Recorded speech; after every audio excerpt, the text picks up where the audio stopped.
Ah, vous étiez là, pardon. Bonjour et bienvenue sur la chaîne L'heure d'hiver. Je suis Alfredo. Aujourd'hui, je vais vous parler de l'arme de demain.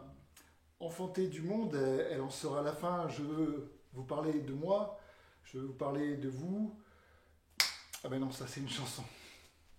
Plus sérieusement, aujourd'hui, nous allons nous intéresser à une marque historique de l'horlogerie suisse, la marque Breitling.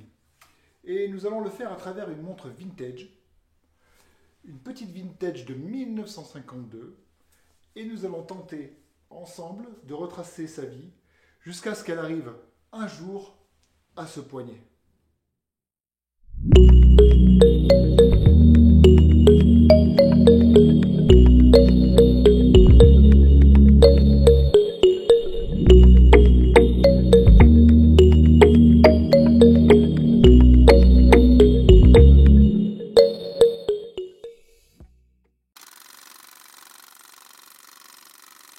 Nous sommes en 1952 et notre pays ne compte que 42 millions de Français.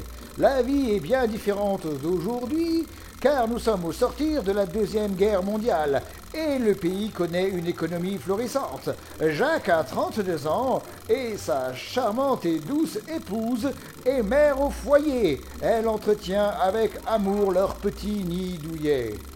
Ils habitent notre charmante capitale, très loin de leur région d'origine rurale et agricole, où réside encore le père de Jacques, qui est un agriculteur heureux.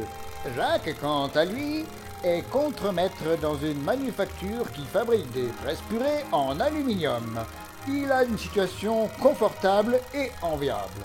Un soir, en sortant du travail, au lieu de s'adonner à son sport favori qui est la boxe anglaise, Jacques décide en allumant sa gauloise de passer au kiosque afin d'acheter quelques journaux.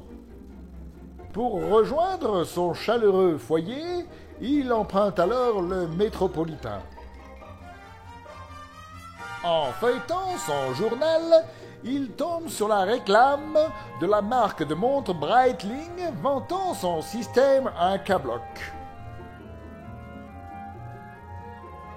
N'y tenant plus, il demande aussitôt au contrôleur l'adresse de l'horlogerie-bijouterie la plus proche. Et c'est avec entrain et d'un pas plus que décidé qu'il se rend directement à l'adresse conseillée par le contrôleur de la RATP.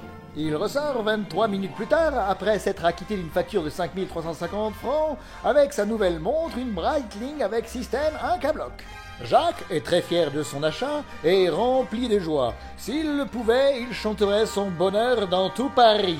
Arrivé à son domicile, il est accueilli comme il se doit par madame qui remarque aussitôt son nouvel achat et le félicite pour son bon goût. Bah, je raconte l'histoire de ma Breitling 1952. Non, j'avoue, je ne connais pas du tout l'histoire de cette montre, mais j'essaie d'imaginer ce qu'elle aurait pu être. D'accord, si vous voulez. C'est parti. En 1884, Léon Breitling ouvre une manufacture afin de fabriquer des chronomètres et des compteurs. C'est en 1916 que son fils Gaston lui succède et sera l'inventeur du premier poussoir sur une montre chronomètre. Hélas, Gaston meurt prématurément et c'est son fils Willy Breitling qui reprendra l'affaire familiale et qui améliorera l'invention de son père avec un deuxième poussoir de remise à zéro. En 1932, Breitling fournira des chronomètres pour la Royal Air Force. L'iconique chronomètre sortira en 1942 et la légendaire Navitimer 10 ans plus tard. Elle ira même dans l'espace. Breitling fournira sa top time à Bond. La Navitimer sera portée par Gainsbourg et Miles Davis, rien que ça.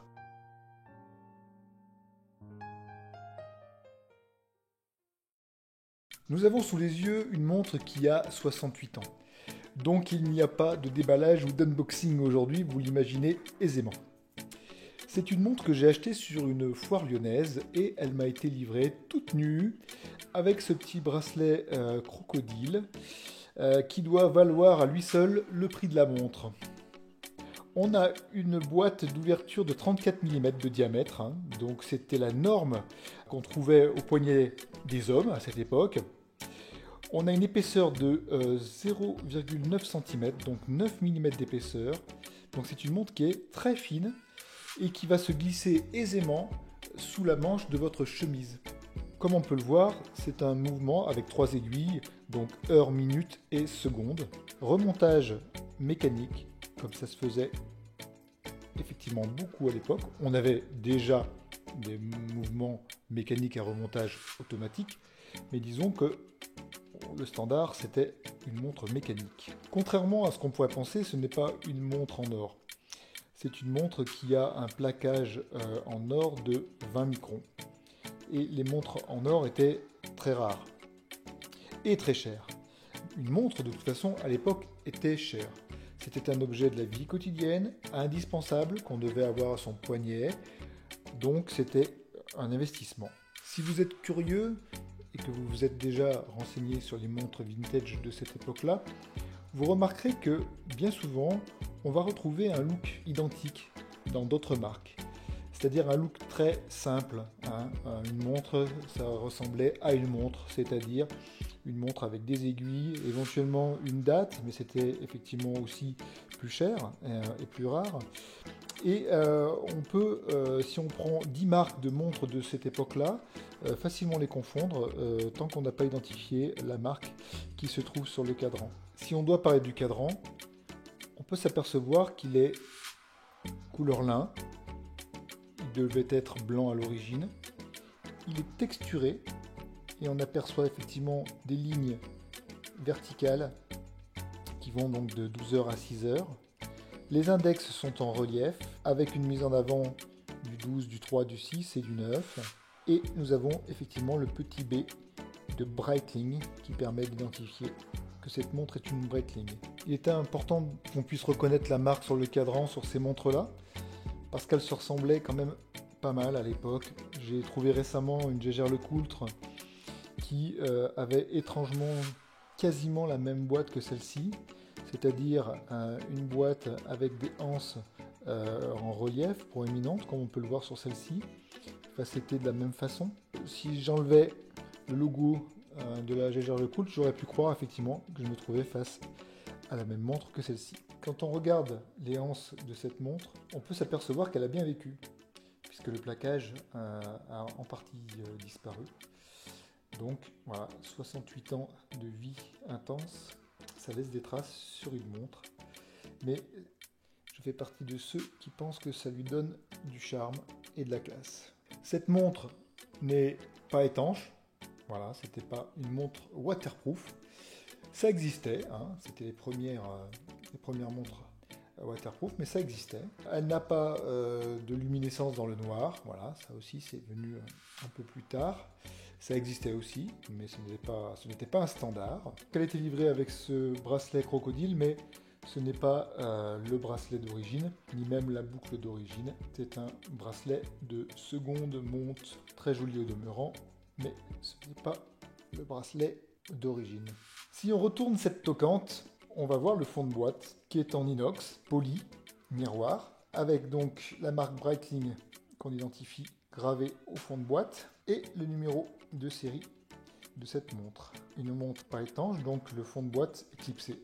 Le bracelet en crocodile véritable, c'est marqué dessus. Le mouvement qui anime cette montre est un mouvement mécanique, comme je vous l'ai déjà dit. C'est ce qu'on appelle un 17 rubis, c'est-à-dire que vous avez 17 rubis synthétiques dans les mécanismes, au niveau des axes. Remontage donc à la main, tous les matins, à l'ancienne, avec la petite couronne qu'on a ici. Très facile à remonter. Une fois que vous aurez remonté votre montre, elle aura une autonomie d'à peu près une quarantaine d'heures. Voilà, c'est le standard des montres mécaniques. Une des particularités de cette montre, c'est qu'elle est équipée d'un système nommé Incablock. On le voit d'ailleurs noté en bas du cadran. Ce système est un système de ressort qui maintient les rubis. Donc cette montre est plus précise qu'une montre qui n'avait pas ce système-là. Elle est aussi moins sensible au choc, donc ça améliore aussi sa précision.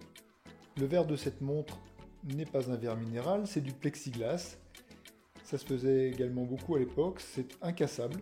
En revanche, ça prend les rayures. C'est une petite montre, 35 mm, C'est un calibre tout à fait normal pour les années 50, 60, voire 70, mais effectivement aujourd'hui c'est une toute petite montre qui peut effectivement faire penser à une montre de femme.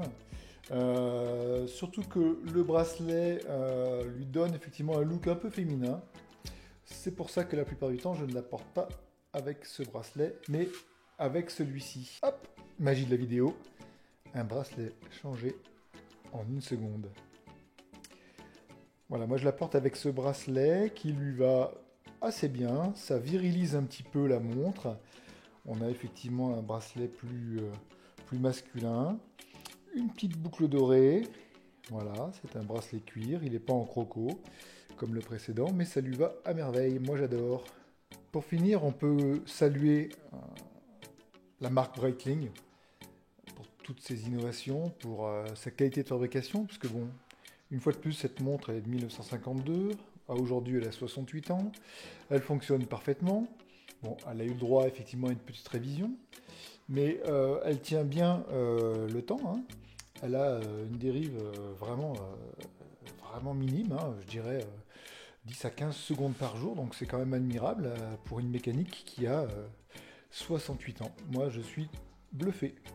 Voilà ce qu'elle donne avec son joli bracelet qui lui va super bien. Boucle dorée, on a une surpiqûre effectivement qui est un peu en doré, donc ça se marie parfaitement avec cette vénérable petite montre Breitling à 160 €. Oui messieurs dames, 160 € sur une foire lyonnaise. Comment se payer une Breitling avec 160 balles? Dans les commentaires, dites-moi si vous aimez les montres vintage. Vous aussi, comme moi. Si c'est le cas, je ferai certainement d'autres vidéos. Que retenir de tout ça? Premièrement, on peut acquérir une marque de luxe de l'horlogerie suisse pour un prix dérisoire, en choisissant une montre vintage. On peut également noter qu'une montre est inusable. Elle a 58 ans, elle marche comme au premier jour. Une simple révision suffit à remettre une montre en route, même si elle est restée des années sans fonctionner. Bref, l'idée c'est de se faire plaisir en trouvant la montre de ses rêves et avoir la chance de porter un morceau d'histoire à son poignet. Voilà, c'est la fin de cette vidéo. J'espère que ça vous a plu. Si c'est le cas, abonnez-vous. Si vous voulez m'encourager, le petit pouce bleu qui va bien. Si vraiment vous avez adoré, partagez avec vos amis sur les réseaux, ça aidera énormément la chaîne. Et puis, si vous voulez faire un commentaire, je réponds en personne car je n'ai pas de service de presse ou de chargé de communication, donc c'est moi qui réponds, c'est Bibou. Voilà. Donc, on se revoit dans une prochaine vidéo et à tantôt.